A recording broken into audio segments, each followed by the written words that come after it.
Hello everyone, yes, welcome back to my channel. I'm Chocho and I'm a health personnel.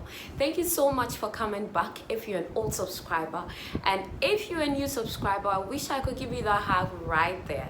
Yes, so it's quite sad when you really don't know how to tell your story. So there's this lady, may her soul rest in peace, called Mary Mallon, but she was nickname was Typhoid Mary. Typhoid Mary because Mary was an asymptomatic carrier of the typhoid bacteria, which she had no idea of. And unfortunately, she was a cook who really doesn't do much of the watery kind of food, but just ice cream. And it happened that she was able to carry it along to other families, contaminating their food, their diet, and even had no idea what she was doing.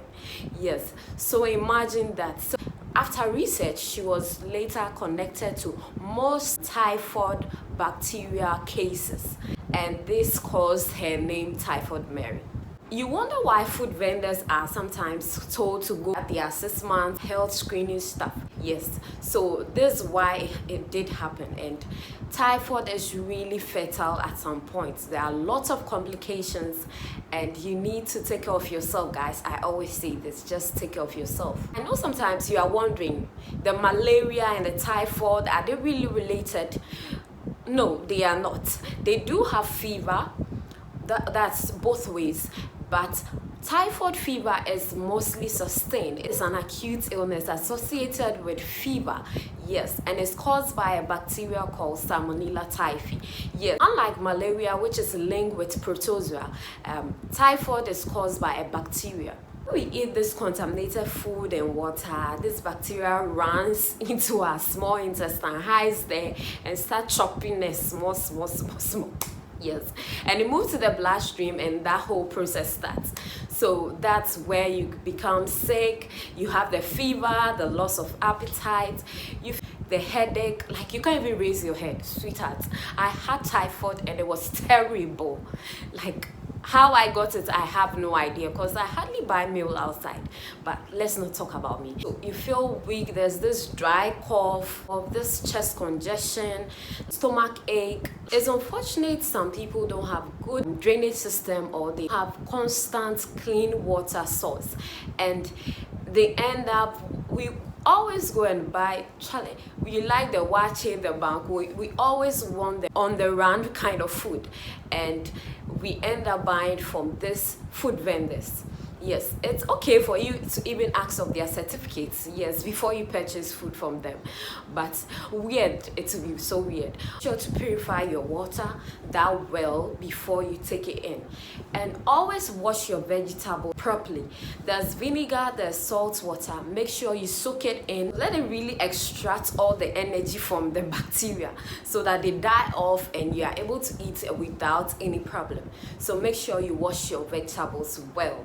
Don't only practice washing of hands when you are outside and people are looking at you. No, you even have to practice it right where you are, right in your kitchen, because it can help prevent the spread of this bacteria. At some point, we are always thinking the stagnant water in our gutters and our drainage system, the improper kind of drainage that we have at our homes, give us only malaria. But no, yes, because imagine if someone is we pee, we whatever, we poo wherever sometimes you want to.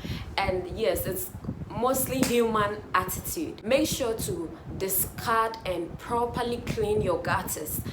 That will make your water, the drainage, flow freely, and it goes to the right place for it to be disposed, because our water end up being contaminated by this dirt. All this dirt almost go to the same source. Our farmers end up using them to water this vegetables, and we later take it in. We buy it from all sorts of places, so assured that it's clean, but we end up taking it in and we are down. So please Typhoid is really fatal and you have to take care of yourself. Visit any healthcare provider if you've seen the signs, if you realize wherever you are purchasing your food is not that clean, it's not healthy. Like, even don't buy there. Yes, don't buy there, or purchase at very clean places. Taking hot meal, like don't take any cold food. Make sure your food is always warm. So far as the bacteria gets into our bloodstream, then there's a cause for alarm because it can move to other organs and cause problems. The high chance of you having endocarditis, that inflammation of your heart, is there. The high chance of having pancreatitis of the blood vessels is also there. And pneumonia, it's also there. So guys, just visit any healthcare provider anytime you feel all those signs. Just walk in. It's only visible when you have a test that proves you have typhoid, then treatment starts from there. I felt really sick, and after taking the antibiotics, I became better, I became okay, but I sought to taking lemongrass tea with this kind of fabulous benefits. So you can also try that if you have some. It's lemongrass and lime or lemon. Anyhow, you just cook it in and you are good to go. Just cook it well, wash them well. Hey, don't forget to subscribe, don't forget to comment, don't forget to like. I love you all, thank you, and I'll see you again.